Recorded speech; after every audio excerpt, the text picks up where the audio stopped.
हरजीत गरेवाल होरां दा बयान आउंदा भी जिन्ना मर्जी जोर ला लैण किसान आगू पर जिहड़ा बंगाल दे विच सरकार बननी है वो भाजपा दी बननी है। ਆ ਦੇਖੋ ਗਰੇਵਾਲ ਜੀ ਦੀ ਗੱਲ ਤੇ ਬੜਾ ਧਿਆਨ ਨਹੀਂ ਰੱਖਣਾ। ਉਹਨਾਂ ਦੇ ਜਿਹੜੇ ਬਿਆਨ ਉਹਨਾਂ ਦਾ ਸਿਰ ਪੈਰ ਕਦੀ ਨਹੀਂ ਕੋਈ ਹੁੰਦਾ। ਕਿਸਾਨਾਂ ਦੇ ਮਨਾਂ ਦੇ ਵਿੱਚ ਡਰ ਜ਼ਰੂਰ ਹੋਊਗਾ ਵੀ ਫਸਲ ਖਰੀਦੀ ਜਾਊਗੀ ਕਿ ਨਹੀਂ ਖਰੀਦੀ ਜਾਊਗੀ। ਜੇ ਸੰਘਰਸ਼ ਦੇ ਵਿੱਚ ਹੁੰਦਿਆਂ ਹੋਇਆਂ ਸਰਕਾਰ ਫਸਲ ਨਹੀਂ ਖਰੀਦਦੀ ਤਾਂ ਸਾਡੇ ਵਾਲੀ ਗੱਲ ਤਾਂ ਸੱਚ ਸਾਬਤ ਹੋਊਗੀ ਨਾ। ਵਿਜ਼ਨ ਪੰਜਾਬ ਟੀਵੀ ਦੇਖ ਰਹੇ ਦੇਸ਼ ਵਿਦੇਸ਼ ਦੇ तमाम ਦਰਸ਼ਕਾਂ ਦਾ ਸਵਾਗਤ ਹੈ। ਮੈਂ ਹਾਂ ਤੁਹਾਡੇ ਨਾਲ ਅਨੂ ਕੌੜਾ। ਸਿੰਘੂ ਬਾਰਡਰ ਦੇ ਉੱਤੇ ਇਸ ਵੇਲੇ ਮੌਜੂਦ ਹਾਂ। ਜਿਵੇਂ ਕਿ ਤੁਸੀਂ ਜਾਣਦੇ ਹੋ ਮੋਰਚਾ ਇਸ ਵੇਲੇ ਪੂਰੇ ਜੋਬਨ ਤੇ ਹੈ।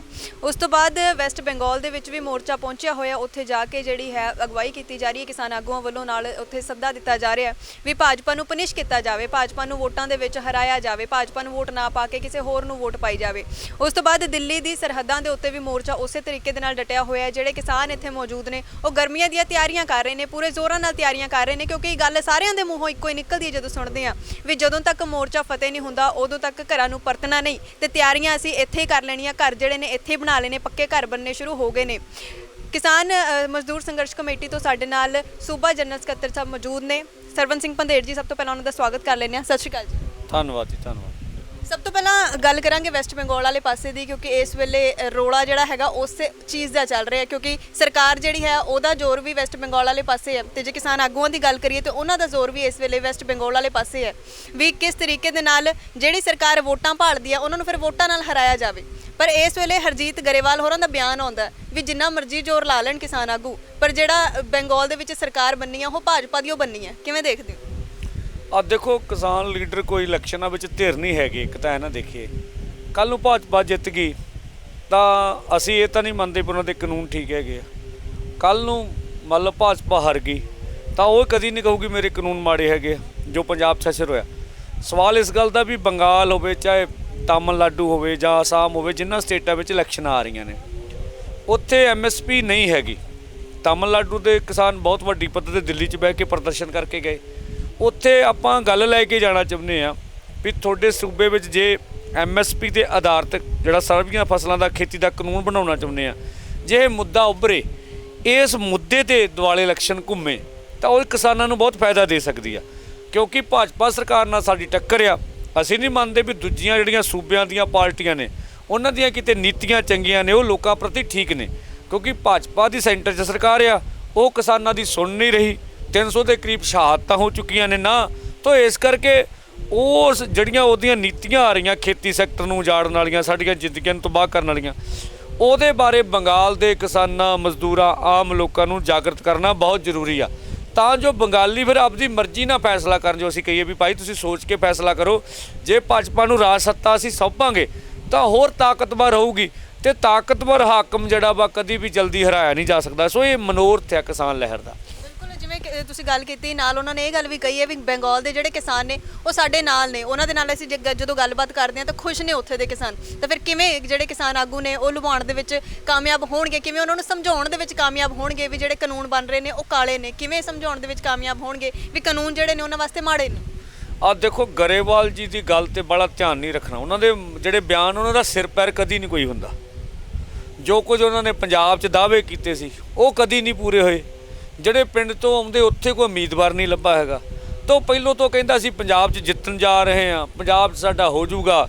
ਤਾਂ ਉਹਨਾਂ ਦੇਖ ਤਾਂ ਲਿਆ ਪੰਜਾਬ ਦੇ ਪੰਜਾਬੀਆਂ ਨੇ ਉਹਨਾਂ ਦਾ ਸਮਾਜਿਕ ਬਾਈਕਾਟ ਕੀਤਾ ਹੋਇਆ, ਛੇਕੇ ਹੋਏ ਨੇ, ਘਰਾਂ ਤੋਂ ਬਾਹਰ ਨਿਕਲ ਨਹੀਂ ਸਕਦੇ। ਸੋ ਕਿਸ ਕਿਸਮ ਦੇ ਦਾਅਵੇ ਕਰਦੇ ਨੇ। ਮੈਨੂੰ ਲੱਗਦਾ ਗਰੇਵਾਲ ਜੀ ਉਹਨਾਂ ਦੀ ਗੱਲ ਨੂੰ ਬਹੁਤਾ ਸੀਰੀਅਸ ਲੈਣਾ ਨਹੀਂ ਚਾਹੀਦਾ। ਇੱਥੇ ਦੇ ਜੇ ਕਾਰਵਾਈ ਦੀ ਗੱਲ ਕਰੀਏ ਸਰਕਾਰ ਦੀ ਤਾਂ ਇੱਥੇ ਵੀ ਜਦੋਂ ਪੱਕਾ ਮਕਾਨ ਬਣਾਉਣ ਲੱਗੇ ਸੀਗੇ ਤਾਂ ਇੱਥੇ SDM ਸਾਹਿਬ ਖੁਦ ਆ ਗਏ ਸੀਗੇ ਵੀ ਮਕਾਨ ਹਲੇ ਨਾ ਬਣਾਓ, ਤੁਸੀਂ ਵੀ ਪੱਕੇ ਮਕਾਨ ਨਾ ਬਣਾਓ, ਵੀ ਅਸੀਂ ਗੱਲਬਾਤ ਕਰਦੇ ਹਾਂ ਸਾਰੀ ਚੀਜ਼। ਫਿਰ ਕਿਸਾਨਾਂ ਨੇ ਵੀ ਕਿਹਾ ਵੀ ਉਹਨਾਂ ਨੂੰ ਕਿਵੇਂ ਦੇਖਦੇ ਹੋ ਵੀ ਸਰਕਾਰ ਜਿਹੜੀ ਹੈਗੀ ਆ ਉਹ ਆਪਣਾ ਜ਼ੋਰ ਲਗਾਉਣ 'ਤੇ ਪੂਰੇ ਤਰੀਕੇ ਨਾਲ ਲੱਗੀ ਹੋਈ ਹੈ। ਤਾਮਿਲਨਾਡੂ ਦੇ ਵਿੱਚ ਸਾਈਕਲ ਰੈਲੀ ਹੋਣੀ ਸੀ ਉਹਨੂੰ ਰੋਕ ਦਿੱਤਾ ਗਿਆ। ਇਹੋ ਜਿਹੀ ਕਾਰਵਾਈਆਂ ਜਦੋਂ ਸਰਕਾਰ ਕਰਦੀ ਹੈ ਇਹਨਾਂ ਦਾ ਅਸਰ ਮੋਰਚੇ ਦੇ ਉੱਤੇ ਕੀ ਪੈਂਦਾ?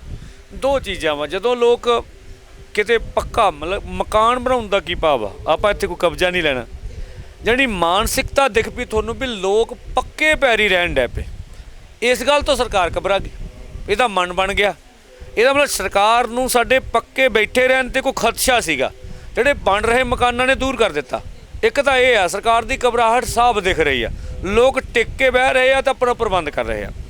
ਜਿੱਥੋਂ ਤੱਕ ਸਾਈਕਲ ਰੈਲੀ ਦਾ ਸਵਾਲ ਆ ਹੁਣ ਬੰਦਾ ਕੋਈ ਸਾਈਕਲ ਤੇ ਜਾ ਰਿਹਾ, ਪ੍ਰਚਾਰ ਕਰਨ ਜਾ ਰਿਹਾ, ਤੁਹਾਡੇ ਲਈ ਕੀ ਖਤਰਾ? ਜੇ ਪ੍ਰਚਾਰ ਹੀ ਸਾਡਾ ਇੰਨਾ ਖਤਰਨਾਕ ਆ ਤੇ ਇਹਦਾ ਮਤਲਬ ਸਰਕਾਰ ਦੀ ਘਬਰਾਹਟ ਤੁਹਾਨੂੰ ਇਹਦੇ ਤੋਂ ਪਤਾ ਲੱਗ ਜਾਣੀ ਚਾਹੀਦੀ ਆ ਵੀ ਉਹਨਾਂ ਸੂਬਿਆਂ ਦੇ ਵਿੱਚ ਉਹ ਪੱਖ ਨਹੀਂ ਗਿਆ ਕਿਸਾਨਾਂ 'ਚ। ਉਹਨਾਂ ਨੂੰ ਲੱਗਦਾ ਵੀ ਇਹ ਆ ਜਾਣਗੇ ਤੇ ਪੱਖ ਚਲਿਆ ਜਾਊਗਾ ਤੇ ਸਾਡੇ ਜਿਹੜੇ ਸੂਬਿਆਂ ਦੇ ਕਿਸਾਨ ਆ ਉਹਨਾਂ ਬਗਾਵਤ ਕਰ ਦੇਣੀ ਆ। ਤਾਂ ਉਹਨਾਂ ਦੀ ਬੁਖਲਾਹਟ ਸਾਫ਼-ਸਾਫ਼ ਨਜ਼ਰ ਆਉਂਦੀ ਆ। ਇਹਨਾਂ ਦੋਵਾਂ ਗੱਲਾਂ ਦੇ ਵਿੱਚ ਕਿਸਾਨ ਲਹਿਰ ਦੀ ਅਖਲਾਕੀ ਤੌਰ ਤੇ ਜਿੱਤ ਮੈਂ ਸਮਝਦਾ। ਉਸ ਤੋਂ ਬਾਅਦ ਜੇ ਐਫਸੀਆਈ ਦੀ ਅੱਗੇ ਗੱਲ ਕਰ ਲਈਏ, ਐਫਸੀਆਈ ਨੇ ਹੁਣ ਦੋ ਚੀਜ਼ਾਂ ਕਹੀਆਂ ਨੇ ਵੀ ਇੱਕ ਤਾਂ ਜਿਹੜੀ ਸਰਕਾਰੀ ਖਰੀਦ ਹੈ ਉਹਦੀ ਉਹ ਹੋਊਗੀ ਜਿਹਦੀ ਜ਼ਮੀਨ ਦੀ ਫਰਦ ਹੋਊਗੀ। ਦੂਸਰੀ ਗੱਲ ਉਹ ਕਹਿੰਦੇ ਨੇ ਵੀ ਜਿਹੜੀ ਕਿਸਾਨਾਂ ਦੇ ਅਕਾਊਂਟਾਂ ਦੇ ਵਿੱਚ ਜਿਹੜੀ ਹੈ ਡਾਇਰੈਕਟ ਹੁਣ ਪੇਮੈਂਟ ਆਣੀ ਸ਼ੁਰੂ ਹੋਊਗੀ। ਇਹਨਾਂ ਦੋਨਾਂ ਬਿਆਨਾਂ ਨੂੰ ਕਿਵੇਂ ਦੇਖਦੇ ਹੋ ਜਿਹੜੇ ਐਫਸੀਆਈ ਦੇਣ ਲੱਗੇ? ਲੱਗਦਾ ਹੈ ਵੀ ਜਿਹੜੇ 3 ਕਾਨੂੰਨ ਆਉਣੇ ਨੇ ਉਹਨਾਂ ਦਾ ਇੱਕ ਹਿੱਸਾ ਇਹ? ਦੇਖੋ, ਇਹ ਮੋਰਚੇ ਨੂੰ ਵੇਖ ਕੇ ਚੁੱਕਿਆ ਗਿਆ ਕਦਮ ਆ ਵੀ ਤੁਸੀਂ ਭਾਜਪਾ ਦੀ ਸ਼ੈਲੀ ਪੂਰੀ ਦੇਖੋ। ਅੱਜ ਤੱਕ ਉਹਨੇ ਪਹਿਲੋਂ ਬਦਨਾਮ ਕੀਤਾ, ਬਦਨਾਮ ਕਰਦੇ ਬਥੇਰੀਆਂ ਗੱਲਾਂ ਰਿਪੀਟ ਹੋ ਗਈਆਂ। ਮੈਂ ਠੀਕ ਹੈ, ਸਾਡੇ ਲਈ ਕੀ ਕੁਛ ਨਹੀਂ ਕਿਹਾ ਗਿਆ, ਉਹ ਨਹੀਂ ਚੱਲਿਆ। ਫਿਰ ਇੱਕ ਤਾਂ ਆ ਕੇ ਮਾਨਸਿਕ ਤੌਰ ਤੇ ਡਰਾਉਣ ਦਾ ਯਤਨ ਕੀਤਾ ਗਿਆ, ਜਿਵੇਂ ਪੱਤਰਕਾਰਾਂ ਨੂੰ ਟਾਰਗੇਟ ਕਰਨਾ, ਮੋਰਚੇ ਦੀ ਘੇਰਾਬੰਦੀ ਕਰ ਦੇਣੀ, ਨੈੱਟ ਬੰਦ ਕਰ ਦੇਣੇ, ਟੋਏ ਪੁੱਟ ਦੇਣੇ, ਬਥੇਰਾ ਕੁਝ ਕਿੱਲ ਲਾਏ ਗਏ। ਮਤਲਬ ਇਹ ਫੈਕਟਰ ਵੀ ਚੱਲਿਆ। ਅਗਲਾ ਫੈਕਟਰ ਵੀ ਜੇ ਸੋਸ਼ਲ ਸਾਈਡ ਦੀਆਂ ਬਹੁਤ ਵੱਡੀਆਂ ਹਸਤੀਆਂ ਜਾਂ ਹਾਲੀਵੁੱਡ ਦੀਆਂ ਬਹੁਤ ਹਸਤੀਆਂ ਜੇ ਕਿਸਾਨਾਂ ਨੂੰ ਦਾ ਸਮਰਥਨ ਕਰਨਾ, ਉਹਨਾਂ ਖਿਲਾਫ FIR ਦਰਜ ਕਰਨੀ। ਇੱਕ ਆਹ ਦੌਰ ਵੀ ਲੰਘਿਆ, ਇਹ ਵੀ ਕੰਮ ਜਾ। ਹੁਣ ਸਾਰੀਆਂ ਚਾਲਾਂ ਕੁੱਟੀਆਂ ਗਈਆਂ, ਹੁਣ ਗੁੰਗਵੱਟਾ ਜਾ ਹੋ ਕੇ ਬੈਠੇ ਆ। ਤਾਂ ਫਿਰ ਆਹ ਕੱਢ ਲਿਆਂਦਾ ਵੀ ਮੰਡੀ ਦੇ ਵਿੱਚ ਲੇਬਰਸ ਵੀ ਬਹੁਤ ਸਪੋਰਟ ਕਰਦੀ ਐ ਇਸ ਕਾਨੂੰਨਾਂ ਦੇ ਵਿਰੋਧ ਵਿੱਚ, ਆੜਤੀਏ ਦਾ ਬਹੁਤ ਵੱਡਾ ਯੋਗਦਾਨ ਆ। ਸੋ ਆਹ ਕੱਢ ਮਾਰਿਆ ਵੀ ਹੁਣ ਇਹਦੇ ਵਿੱਚੋਂ ਵੀ ਕਿਸਾਨਾਂ ਤੇ ਆੜਤੀਆਂ ਦਾ ਲੇਬਰ ਜਿਹੜੀ ਮੰਡੀ ਉਹ 'ਚ ਫੁੱਟ ਕਿਵੇਂ ਪਾਈ ਜਾ ਸਕੇ। ਸੋ ਇਹ ਸੰਭਵ ਨਹੀਂ ਹੈਗਾ। ਹੁਣ ਇਹਦੇ ਜਿਹੜਾ ਬੇਜ਼ਮੀਨਾ ਕਿਸਾਨ ਉਹ ਮਾਰਿਆ ਜਾਊ। ਬਹੁਤ ਵੱਡੇ ਪੱਧਰ 'ਤੇ ਲੋਕ ਠੇਕੇ 'ਤੇ ਜ਼ਮੀਨਾਂ ਦਿੰਦੇ ਆ। ਆਬਾਦਕਾਰ ਕਿਸਾਨ ਜਿਨ੍ਹਾਂ ਨੇ ਜ਼ਮੀਨਾਂ ਆਬਾਦ ਕੀਤੀਆਂ ਵਾ ਉਹਨਾਂ ਦਾ ਬਹੁਤ ਵੱਡਾ। ਸੋ ਇਸ ਕਰਕੇ ਅਸੀਂ ਕੋਈ ਫਰਦ ਬੁਰਦ ਨਹੀਂ ਦਿਆਂਗੇ ਐਫਸੀਆਈ ਨੂੰ, ਤੇ ਖਰੀਦ ਵੀ ਕਰਾਵਾਂਗੇ। ਜੇ ਸਰਕਾਰ ਨਹੀਂ ਖਰੀਦ ਕਰੂਗੀ ਤਾਂ ਉਹ ਫਿਰ ਪੰਜਾਬ ਦੇ ਲੋਕਾਂ ਦਾ ਵਿਰੋਧ ਝੱਲਣ ਨੂੰ ਤਿਆਰ ਹੈ। ਜੇ ਅਜੇ ਤਾਂ ਲੱਖਾਂ ਆਏ ਫਿਰ ਕਰੋੜਾਂ ਆਉਣਗੇ। ਬਿਲਕੁਲ, ਫਸਲ ਆ ਚੁੱਕੀ ਹੈ ਤੇ ਹੁਣ ਇਹ ਬਿਆਨ ਦੇਣਾ ਵੀ ਚੌਲ ਅਸੀਂ ਉਹ ਵਾਲੇ ਚੱਕਾਂਗੇ ਜਿਨ੍ਹਾਂ ਦੇ ਵਿੱਚ ਪ੍ਰੋਟੀਨ ਵਾਲੇ ਚੌਲ ਮਿਕਸ ਹੋਣਗੇ, ਇਸ ਬਿਆਨ ਨੂੰ ਕਿਵੇਂ ਦੇਖਦੇ ਹੋ? ਕਿਉਂਕਿ ਹੁਣ ਆ ਚੁੱਕੇ ਆ ਤਾਂ ਫਿਰ ਫਸਲਾਂ ਕਰਨ ਤੋਂ ਪਹਿਲਾਂ ਕਹਿੰਦੇ ਪੰਜਾਬ ਨੂੰ ਬਰਬਾਦ ਕਰਨ ਲਈ ਮਤਲਬ ਸਿਆਸੀ ਤੌਰ ਤੇ ਟਾਰਗੇਟ ਕੀਤਾ ਜਾ ਰਿਹਾ। ਤੇ ਪੰਜਾਬ ਸਰਕਾਰ ਦੀ ਵੀ ਜਿਹੜੀ ਗੂੰਗੀ ਬਹਿ ਆ ਉਹ ਸਾਨੂੰ ਬਾਹਲੀ ਚੰਗੀ ਨਹੀਂ ਲੱਗ ਰਹੀ ਕਿ ਉਹਨਾਂ ਮੁਖਰ ਹੋ ਕੇ ਉਹ ਵੀ ਨਹੀਂ ਬੋਲ ਰਹੇ। ਲੜਾਂਗੇ, ਪਹਿਲੋਂ ਵੀ ਸੰਘਰਸ਼ ਕਰਦੇ ਹਾਂ, ਗਾਂ ਵੀ ਸੰਘਰਸ਼ ਕਰਾਂਗੇ।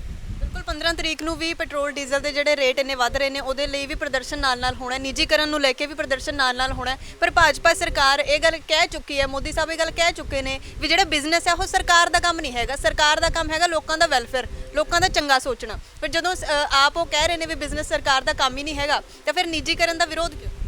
ਦੇਖੋ ਜੀ, ਵੈਲਫੇਅਰ ਕਿਹੜਾ? ਪਹਿਲਾਂ ਤਾਂ ਮੋਦੀ ਜੀ ਇਹ ਸਮਝਾਉਣ ਵੀ ਵੈਲਫੇਅਰ ਕਿਹੜਾ। ਵੀ ਤੁਸੀਂ ਤਾਂ ਸੋਸ਼ਲ ਸਾਰੇ ਸਿਸਟਮ, ਐਜੂਕੇਸ਼ਨ ਤੁਸੀਂ ਵੇਚ ਦਿੱਤੀ, ਠੀਕ ਹੈ, ਸਿਹਤ ਤਾਂ ਤੁਸੀਂ ਵੇਚ ਦਿੱਤੀ ਹੈ, ਤੇ ਕਿਹੜਾ ਵੈਲਫੇਅਰ ਦੀ ਗੱਲ ਹੁੰਦੀ ਹੈ? ਤਾਂ ਇਹ ਤਾਂ ਸਾਫ਼-ਸਾਫ਼ ਦਿਖ ਰਿਹਾ ਵੀ ਸਰਕਾਰ ਨੰਗੀ ਚਿੱਟੀ ਨਿੱਜੀਕਰਨ ਦੇ ਪੈਂਤੜੇ 'ਚ ਆ। ਤਾਂ ਜਿਹੜਾ ਜਨਤਕ ਖੇਤਰ ਆ ਉਹਨੇ ਰੁਜ਼ਗਾਰ ਵੀ ਦਿੱਤਾ ਵਾ ਤਾਂ ਉਹਨੇ ਫਾਇਦਾ ਵੀ ਦਿੱਤਾ ਵਾ। ਕਿਵੇਂ ਆ? ਸੋ ਇਸ ਕਰਕੇ ਦੋਵਾਂ ਨੀਤੀਆਂ ਦੀ ਲੜਾਈ ਆ। ਅਸੀਂ 15 ਨੂੰ ਜਿਹੜੀਆਂ ਦੇਸ਼ ਦੀਆਂ ਸਾਰੀਆਂ ਟ੍ਰੇਡ ਜਥੇਬੰਦੀਆਂ ਨੇ ਉਹ ਨਿੱਜੀਕਰਨ ਵਿਰੋਧੀ ਸੰਘਰਸ਼ ਕਰ ਰਹੀਆਂ ਨੇ।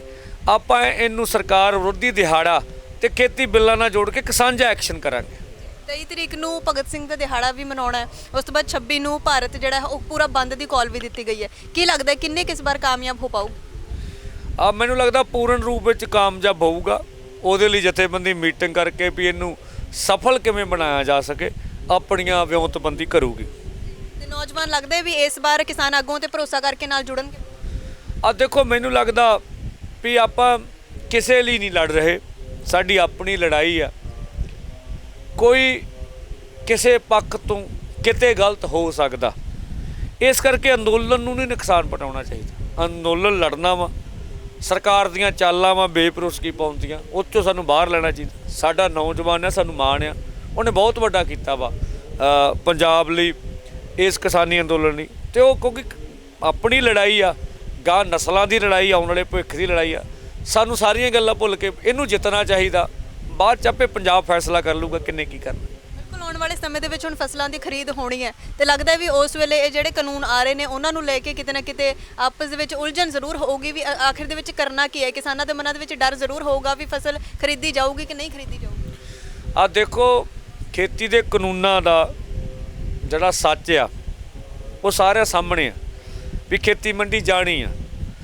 ਜੇ ਸੰਘਰਸ਼ ਦੇ ਵਿੱਚ ਹੁੰਦਿਆਂ ਹੋਇਆਂ ਸਰਕਾਰ ਫਸਲ ਨਹੀਂ ਖਰੀਦਦੀ ਤਾਂ ਸਾਡੇ ਵਾਲੀ ਗੱਲ ਤਾਂ ਸੱਚ ਸਾਬਤ ਹੋਊਗੀ ਨਾ। ਹਾਲੇ ਖਰੀਦਦੇ ਹੋਇਆਂ ਫਸਲ ਵਿਰੋਧ ਬਹੁਤ ਵੱਡਾ ਵਾ, ਤਾਂ ਮੇਰਾ ਮੰਨਣਾ ਵੀ ਉਹ ਵਿਰੋਧ ਝੱਲ ਨਹੀਂ ਹੋਣਾ ਵੀ ਉਹ ਪੰਜਾਬੀਆਂ ਦੀ ਫਸਲ ਨਾ ਖਰੀਦੇ। ਤਾਂ ਉਹ ਫਿਰ ਜੇ ਉਦੋਂ ਬਾਅਦ ਜਿਹੜਾ ਲਾਵਾ ਪੁੱਟਣਾ ਵਾ ਉਹਦਾ ਮੁਕਾਬਲਾ ਕਰਨ ਲਈ ਵੀ ਸਰਕਾਰ ਤਿਆਰ ਰਹੇ। ਬਿਲਕੁਲ ਜੀ, ਅੱਗੇ ਹੋਲਾ ਮਹੱਲਾ ਵੀ ਆਉਣਾ ਤੇ ਉਹਦੀ ਤਿਆਰੀਆਂ ਫਿਰ ਕਿਵੇਂ ਨੇ? ਉਹਦੇ ਲਈ ਕੀ ਤਿਆਰੀਆਂ ਕਰੋਗੇ? ਕਿਵੇਂ ਮਨਾਇਆ ਜਾਊਗਾ ਹੋਲਾ ਮਹੱਲਾ? ਬਿਲਕੁਲ, ਜਿੱਥੇ ਸੰਘਰਸ਼ ਕਰ ਰਹੇ ਉੱਥੇ ਹੱਲਾ ਮਹੱਲਾ ਮਨਾਵਾਂਗੇ। ਗੁਰੂ ਸਾਹਿਬ ਹੋਲੇ ਮਹੱਲੇ ਤੇ 2 ਫੌਜਾਂ ਬਣਾ ਕੇ ਇੱਕ ਜੰਗੀ ਮਸ਼ਕਾਂ ਕਰਦੇ ਹੁੰਦੇ ਸੀ, ਲੋਕਾਂ ਨੂੰ ਵੀ ਆਪਣੇ ਹੱਕ ਸੱਚ ਲਈ ਸੰਘਰਸ਼ ਕਰਨ ਲਈ ਪ੍ਰੇਰਿਤ ਕਰਦੇ ਹੁੰਦੇ ਸੀ। ਅਸੀਂ ਤਾਂ ਕਹਿੰਦੇ ਹੋਲਾ ਮਹੱਲਾ ਜਿੱਥੇ ਤੁਸੀਂ ਅਨੰਦਪੁਰ ਸਾਹਿਬ ਜਾਣਾ ਚਾਹੁੰਦੇ ਹੋ, ਤੁਹਾਡੀ ਆਪ ਦੀ ਆਸਥਾ ਵਾ, ਉੱਥੇ ਉਹਨਾਂ ਗੱਡੀਆਂ ਦਾ ਇੱਕ ਟੂਰ ਜਿਹੜਾ ਵਾ ਉਹ ਦਿੱਲੀ ਮੋਰਚੇ ਵੱਲ ਨੂੰ ਵੀ ਰੱਖਿਓ। ਇੱਥੇ ਵੀ ਆ ਕੇ ਅਸੀਂ, ਕਿਉਂਕਿ ਹੁਣ ਤਾਂ ਪ੍ਰੈਕਟੀਕਲੀ ਰੂਪ ਵਿੱਚ ਗੁਰੂ ਸਾਹਿਬ ਦੇ ਬੋਲਾਂ 'ਤੇ ਚੱਲਣ ਦਾ ਮੌਕਾ ਆ, ਸਾਨੂੰ ਇਹ ਵੀ ਯਾਦ ਰੱਖਣਾ ਚਾਹੀਦਾ। ਬਿਲਕੁਲ ਜੀ, ਧੰਨਵਾਦ ਜੀ, ਬਹੁਤ-ਬਹੁਤ। ਇਹ ਸੀਗੇ ਸਰਵੰਤ ਸਿੰਘ ਪੰਧੇਰ ਜੀ, ਜਿਨ੍ਹਾਂ ਨੇ ਆਪਣੀ ਗੱਲਬਾਤ ਜਿਹੜੀ ਹੈ ਸਾਡੇ ਨਾਲ ਸਾਂਝੀ ਕੀਤੀ ਹੈ। ਸਰਕਾਰ ਆਉਣ ਵਾਲੇ ਸਮੇਂ ਦੇ ਵਿੱਚ ਫਸਲਾਂ ਨੂੰ ਖਰੀਦਦੀ ਹੈ ਜਾਂ ਨਹੀਂ, ਇਹ ਸਵਾਲ ਇੱਕ ਬਹੁਤ ਵੱਡਾ ਸੀ, ਕਿਉਂਕਿ ਅੱਜ ਹੀ ਬਿਆਨ ਆ ਕੇ ਹਟਿਆ ਵੀ ਕਿਸਾਨਾਂ ਦਾ ਕਣਕ ਦਾ ਕੱਲਾ ਦਾਣਾ ਜਿਹੜਾ ਹੈ ਉਹ ਖਰੀਦਿਆ ਜਾਊਗਾ। ਪਰ ਦੂਸਰੇ ਪਾਸੇ FCI ਜਿਹੜੀ ਕਹਿ ਦਿੰਦੀ ਹੈ ਵੀ ਜਿਨ੍ਹਾਂ ਕੋਲ ਆਪਣੀ ਫਰਦ ਹੈਗੀ ਆ ਉਹਨਾਂ ਦਾ ਹੀ ਸਿਰਫ ਕਣਕ ਹੈ ਜਾਂ ਫਿਰ ਜਿਹੜੀ ਫਸਲ ਹੈ ਉਹ ਖਰੀਦੀ ਜਾਊਗੀ। ਇਹ ਦੋ ਬਿਆਨ ਆਪਸ ਦੇ ਵਿੱਚ ਕਿਸ ਤਰੀਕੇ ਨਾਲ ਉਲਝਾਉਂਦੇ ਨੇ ਕਿਸਾਨਾਂ ਨੂੰ ਜਾਂ ਫਿਰ ਸਰਕਾਰ ਨੂੰ? ਆਉਣ ਵਾਲੇ ਸਮੇਂ ਦੇ ਵਿੱਚ ਕੀ ਹੋਊਗਾ, ਕੀ ਨਵੀਆਂ ਕਾਲਾਂ ਦਿੱਤੀਆਂ ਜਾਣਗੀਆਂ, ਉਹ ਸਾਰੀ ਚੀਜ਼ਾਂ ਦੀ ਅਪਡੇਟ ਵੀ ਤੁਹਾਡੇ ਨਾਲ ਸਾਂਝੀ ਕਰਾਂਗੇ। ਤੁਸੀਂ ਦੇਖਦੇ ਰਹਿਣਾ vision Punjab TV। Cameraman Goldy ਦੇ ਨਾਲ ਮੈਂ ਅਨੁਕੌੜਾ।